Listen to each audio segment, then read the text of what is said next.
ओम शांति। आज 6 अप्रैल 2021 के मधुर महावाक्य है और आज की मुरली में बाबा कहे तुम बच्चों को अब घर चलना है। घर जाने की तैयारी क्या करनी है? तो देह अभिमान से स्वयं को मुक्त कर देही अभिमानी बनने का पुरुषार्थ करना है, क्योंकि देही अभिमानी स्थिति से ही धीरे धीरे अशरीरी होते जाएंगे। साथ ही साथ बाबा कहे तुम बच्चे बाबा के पास आए हैं तो कौन सी अकल सीखते हो बाबा से? तो हम बच्चे बाबा से अपनी श्रेष्ठ तकदीर बनाने की अकल सीखते हैं, या कहे तमो प्रधान से सतो प्रधान बनने की अकल सीखते हैं। सुनते हैं बाबा के मधुर महावाक्य। ओम शांति। मीठे बच्चे, अब वापस घर जाना है, इसलिए देह भान को भूल अपने को अशरीरी आत्मा समझो। सबसे ममत्व मिटा दो। प्रश्न है, संगम युग पर तुम बच्चे बाप से कौन सा अकल सीखते हो? उत्तर है, तमो प्रधान से सतो प्रधान कैसे बने। दूसरा, अपनी तकदीर ऊंची कैसे बनाएं, यह अकल अभी ही तुम सीखते हो। जो जितना योग युक्त और ज्ञान युक्त बने हैं उनकी उतनी उन्नति होती रहती है। उन्नति करने वाले बच्चे कभी भी छिप नहीं सकते। बाप हर एक बच्चे की एक्ट से समझते हैं कि कौन सा बच्चा अपनी ऊंची तकदीर बना रहे हैं। आज की मुरली का गीत है, मरना तेरी गली में, जीना तेरी गली में। बहुत समय के बाद ये गीत आया है। ओम शांति। सब बच्चों ने ये गीत सुना। बच्चे कहने से सर्व सेंटर्स के बच्चे जान जाते हैं कि बाबा हम ब्राह्मणों के लिए कहते हैं कि बच्चे ये गीत सुना।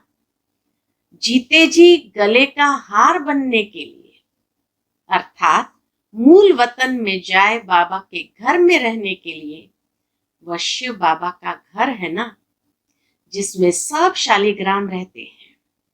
बच्चे ब्राह्मण कुलभूषण स्वदर्शन चक्रधारी जानते हैं कि बरोबर वही बाबा आए हुए हैं। कहते हैं अभी तुमको अशरीरी बनना है। घर जाने की तैयारी। बाबा कहे अभी तुम्हें अशरीरी बनना है, अर्थात देह के भान को भूलना है। ये पुरानी दुनिया तो मिट जाएगी, इस शरीर को तो छोड़ना है, अर्थात सबको छोड़ना है, क्योंकि ये दुनिया ही खत्म होनी है। तो अब चलना है वापस घर। सभी बच्चों को अब खुशी होती है, क्योंकि आधा कल्प घर जाने के लिए बहुत धक्के खाए हैं, परंतु रास्ता मिला नहीं। और ही भक्ति मार्ग का चहचटा, भक्ति मार्ग का चहचटा यानी दिखावा देख मनुष्य फंस पड़े हैं। यह है भक्ति मार्ग की दुबन या दलदल, जिसमें मनुष्य मात्र गले तक फंस गए हैं। अब बच्चे कहते हैं बाबा हम पुरानी दुनिया, पुराने शरीर को भूलते हैं। अब आपके साथ अशरीरी बन घर चलेंगे। सबकी बुद्धि में है परम पिता परमात्मा परम धाम से आए हैं हमको ले जाने के लिए। सिर्फ कहते हैं तुम पवित्र बन हमको याद करो। बाबा सिर्फ कहते हैं तुम पवित्र बन हमको याद करो।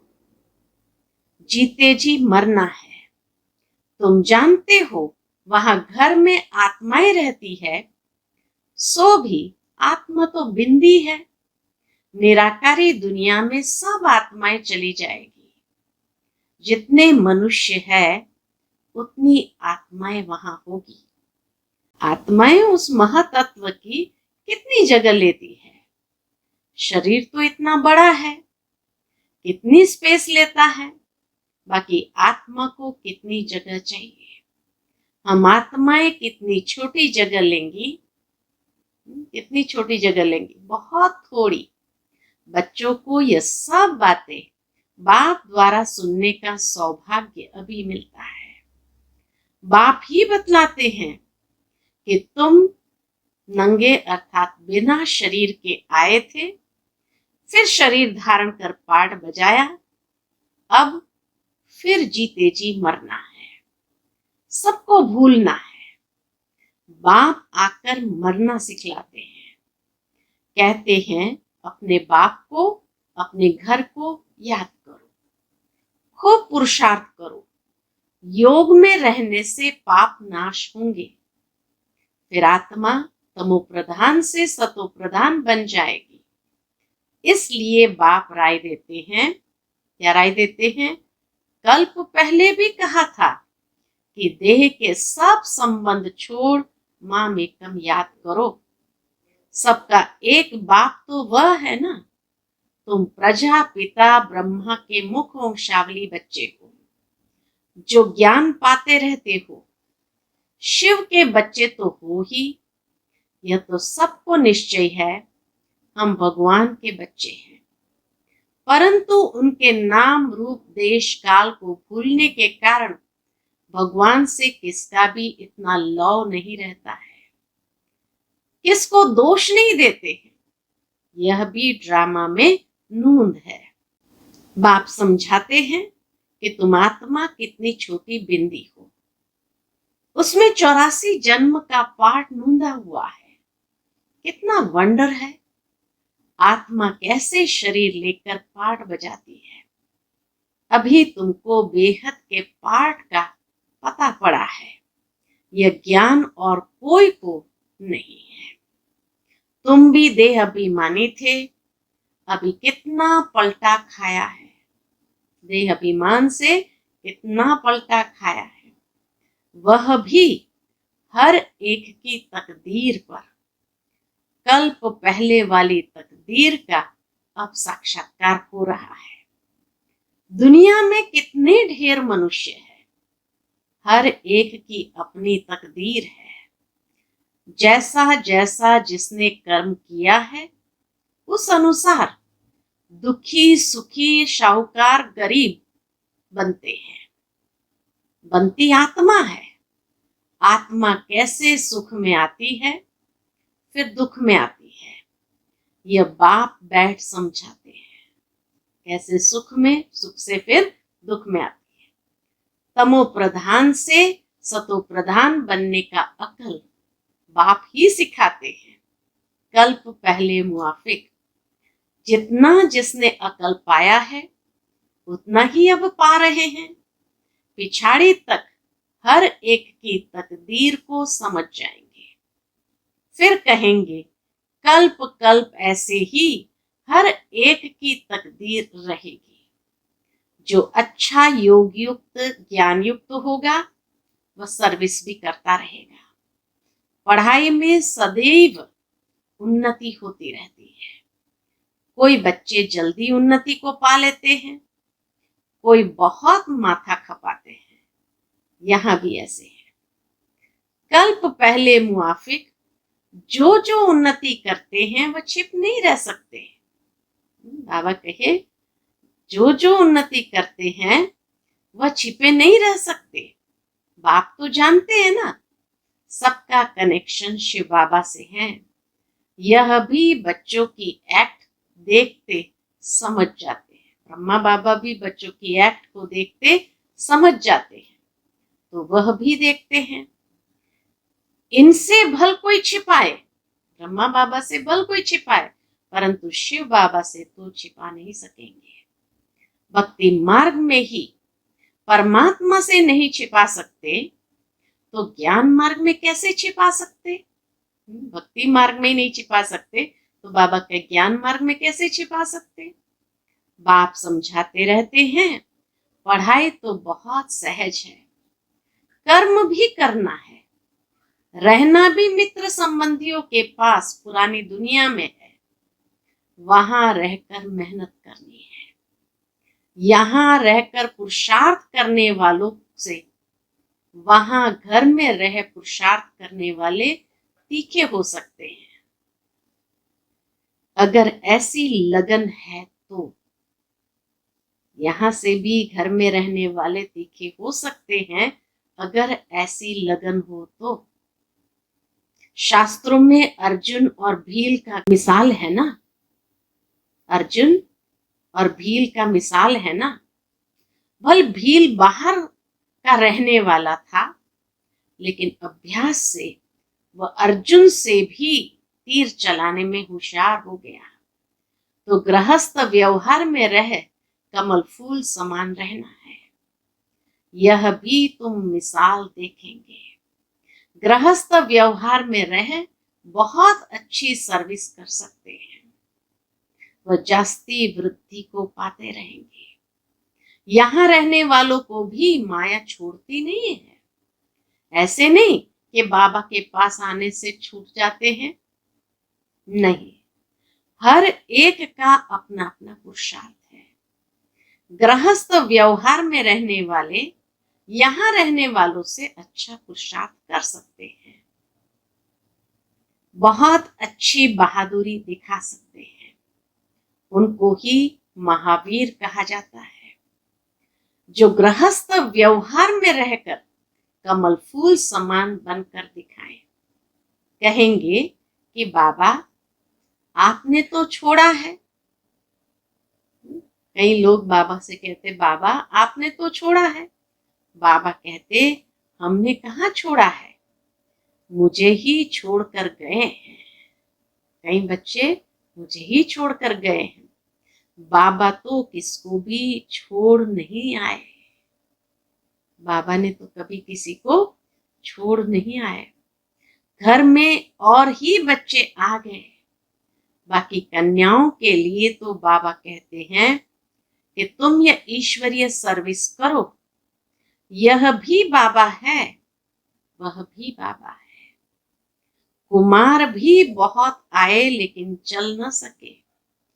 कन्याएं फिर भी अच्छी है। कन्या 100 ब्राह्मणों से उत्तम गिनी जाती है। तो कन्या वह जो 21 कुल का उद्धार करे, ज्ञान के बाण मारे। बाकी जो गृहस्थ में रहते वह भी बीके ठहरे। आगे चल उन्हों का भी बंधन खलास हो जाएगा। सर्विस तो करनी है ना। कई सर्विस करने वाले बच्चे बाप दादा के दिल पर चढ़े हुए हैं, जो हजारों का कल्याण कर रहे हैं। तो ऐसे सर्विसेबल बच्चों पर आशीर्वाद भी आती रहेगी। वे दिल पर चढ़े रहेंगे। जो दिल पर है वही तख्त पर बैठेंगे। बाबा कहते, आपस में मिलकर युक्ति रचते रहो, सबको मार्ग दिखाने की। चित्र भी बनते रहते हैं। ये सब प्रैक्टिकल बातें हैं। अभी तुम समझाते हो कि परम पिता परमात्मा निराकार है, वह भी बिंदी है, परंतु वह नॉलेजफुल पतित पावन है। आत्मा भी बिंदी है। बच्चा फिर भी छोटा होता है। बाप और बच्चे में फर्क तो होता है ना। आजकल तो 15-16 वर्ष वाले भी बाप बन जाते हैं, तो भी बच्चा उनसे छोटा ही ठहरा ना। यहाँ वंडर देखो, बाप भी आत्मा, बच्चा भी आत्मा। वह है सुप्रीम आत्मा, नॉलेजफुल। बाकी सब अपनी पढ़ाई अनुसार नीच व ऊंच पद पाते हैं। बाकी बाबा कहे अपनी पढ़ाई अनुसार नीच व ऊंच पद पाते हैं। सारा मदार है पढ़ाई पर। अच्छा कर्म करने से ऊंच पद पा लेते हैं। अभी तुम बच्चों को सृष्टि के आदि मध्य अंत का ज्ञान है। स्वर्ग में सिर्फ भारत ही था और कोई खंड नहीं था। तो छोटी न्यू इंडिया में अपना स्वर्ग दिखाए। जैसे द्वारिका नाम नहीं है, जैसे द्वारिका नाम नहीं, लक्ष्मी नारायण की डिनाइस्टी का राज्य लिखना चाहिए। बुद्धि भी कहती है सतयुग में पहले डीटी डिनाइस्टी का राज्य होगा। उनके गांव होंगे, छोटे छोटे इलाके होंगे। यह भी विचार सागर मंथन करना है। साथ साथ शिव बाबा से बुद्धि का योग भी लगाना है। हम याद से ही बादशाही लेते हैं, याद से ही कट उतरनी है। इसमें ही सारी मेहनत है। कईयों की बुद्धि बाहर में धक्का खाती रहती है। यहां बैठे भी सारा समय याद में नहीं रह सकते हैं। बुद्धि और तरफ चली जाएगी। भक्ति मार्ग में भी ऐसे होता है। श्री कृष्ण की भक्ति करते करते बुद्धि और तरफ चली जाती है। नौधा भक्ति वाले दीदार के लिए बहुत मेहनत करते हैं। कितने घंटे बैठ जाते हैं कि कृष्ण के सिवाय और कोई याद न आए। बहुत मेहनत है। इसमें 8 की और फिर 16,108 की माला होती है। वह तो लाखों की माला भी दिखाते हैं, लेकिन ज्ञान मार्ग की माला बहुत कीमती है। ज्ञान मार्ग की माला बहुत कीमती है। भक्ति मार्ग की सस्ती है, क्योंकि इसमें रूहानी मेहनत है। यहाँ ज्ञान मार्ग की छोटी माला कीमती है, क्योंकि इसमें रूहानी मेहनत है। कृष्ण को देख खुश हो डांस करते हैं। भक्ति और ज्ञान में रात दिन का फर्क है। तुम्हें यह नहीं समझाया जाता कि कृष्ण को याद करने से कट निकलेगी। यहाँ तो समझाया जाता है कि जितना बाप को याद करेंगे उतना पाप नाश होंगे। तुम बच्चे अभी योग बल से विश्व के मालिक बनते हो। यह किसको स्वप्न में भी ख्याल नहीं होगा। लक्ष्मी नारायण ने कोई लड़ाई आदि नहीं की है। विश्व के मालिक फिर कैसे बने, यह तो तुम बच्चे ही जानते हो। बाप कहते हैं योग बल से तुमको राजाई मिलेगी, परंतु तकदीर में नहीं है तो तदबीर भी नहीं करते। कितनी अच्छी बात कही। परंतु तकदीर में नहीं है तो तदबीर यानी पुरुषार्थ ही नहीं करते। सर्विसेबल बनते नहीं है। बाबा तो डायरेक्शन देते रहते हैं कि ऐसे ऐसे प्रदर्शनी करो। कम से कम 150-200 प्रदर्शनियां एक दिन में हो जाए। गांव गांव में चक्र लगाओ। जितने सेंटर्स उतनी प्रदर्शनियां। एक एक सेंटर पर प्रदर्शनी होने से समझाने में सहज हो जाएगा। सेंटर्स भी दिन प्रतिदिन बड़े होते जाएंगे, जो चित्र आदि भी रख सके। चित्रों की भी इन्वेंशन निकलती रहती है। अभी तो हर विंग की अपनी प्रदर्शनी, कितने चित्र बनाए। वैकुंठ का चित्र खूबसूरत महलों आदि के भारत का बनाना चाहिए। आगे चल समझाने के लिए अच्छे अच्छे चित्र निकलते जाएंगे। वानप्रस्थ अवस्था वाले घूमते फिरते भी सर्विस करते रहे। जिनका भाग्य उदय होगा वह निकलेगा। बाबा कहे जिनका भाग्य उदय होगा वह निकलेंगे। कई बच्चे कुकर्म कर अपनी आबरू गंवाते हैं, तो यज्ञ की आबरू इज्जत गंवाते हैं। जैसी चलन वैसा पद। जो बहुतों को सुख देते हैं उनका तो नाम गाया जाता है ना। अभी सर्व गुणों में संपन्न तो नहीं बने हो ना। कोई कोई बड़ी अच्छी सर्विस कर रहे हैं। ऐसे ऐसे के नाम सुन बाबा खुश होते हैं। सर्विसेबल बच्चों को देख बाबा खुश होगा ना। अच्छी सर्विस में मेहनत करते रहते हैं। सेंटर्स भी खोलते रहते हैं, जिससे हजारों का कल्याण होना है। उनके द्वारा फिर बहुत निकलते जाएंगे। संपूर्ण तो कोई नहीं बना है। भूले भी कुछ न कुछ हो जाती है। माया छोड़ती नहीं है। जितनी सर्विस कर अपनी उन्नति करेंगे उतना ही दिल पर चढ़ेंगे, उतना ही ऊंच पद पाएंगे, फिर कल्प कल्प ऐसा ही पद होगा। शिव बाबा से तो कोई छिपा नहीं सकता। अंत में हर एक को अपने कर्मों का साक्षात्कार तो होता है, फिर क्या कर सकेंगे? जार जार रोना पड़ेगा। इसलिए बाबा समझाते रहते हैं कि ऐसा कोई भी कर्म नहीं करो जो अंत में सजा के भागी बनो, पश्चाताप करना पड़े। परंतु कितना भी समझाओ, तकदीर में नहीं है तो तदबीर करते ही नहीं, अर्थात पुरुषार्थ करते ही नहीं। आजकल के मनुष्य तो बाप को जानते नहीं, भगवान को याद करते हैं लेकिन जानते नहीं, उनका कहना नहीं मानते।